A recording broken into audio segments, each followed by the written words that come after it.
On the sidelines of the Eastern Economic Forum, held in the bustling eastern Russian city of Vladivostok, Chinese Vice President Han Zheng and various other leaders met with Russian President Vladimir Putin on Wednesday. Han emphasized the robust momentum that China-Russia trade has witnessed over the past 2 years. He highlighted that the trade volume between the two nations has exceeded expectations, surpassing the $200 billion mark earlier than anticipated. We now face many complex external environments and grave challenges. With the leadership of the two heads of state, cooperation in various fields between us will keep moving forward. For example, in the economic and trade sector to which President Putin pays much attention, there has been great progress in the past 2 years. Trade volume reached $100 billion and $200 billion came earlier than we expected. Han Zheng also emphasized to President Putin the solidarity between the two nations, stating that China will always work with Russia and continue to advance this relationship. China will always work with Russia to put into practice the consensus reached by the two heads of state and continuously move forward the relationship between the two countries. President Putin, in turn, expressed deep appreciation for China's support and the presence of a high-level Chinese delegation at the forum.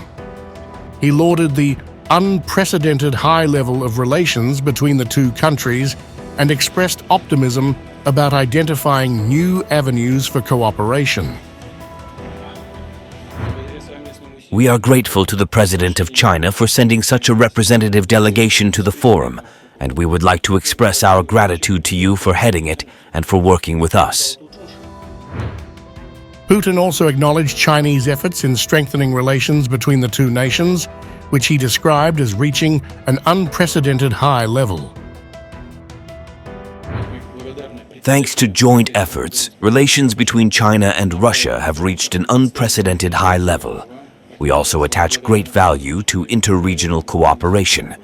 I hope that during today's meeting and tomorrow's joint work at the Eastern Economic Forum, we will be able to seek and find new areas of our cooperation.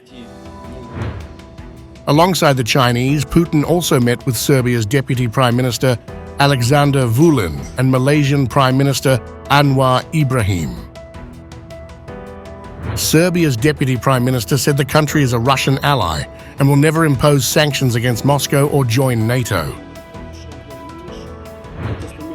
As you know, Serbia is not only a strategic partner of Russia, Serbia is also an ally of Russia.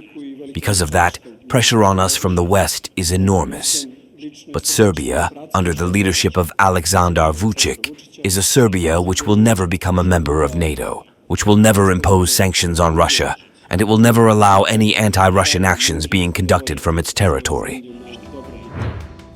Meanwhile, the Malaysian Prime Minister said the country sees enormous potential in Russia, which it would like to collaborate with. We, of course, decided to come in a big team to show our sincere attempt to enhance our collaboration. There's enormous potential that you have in Russia. You have done so much.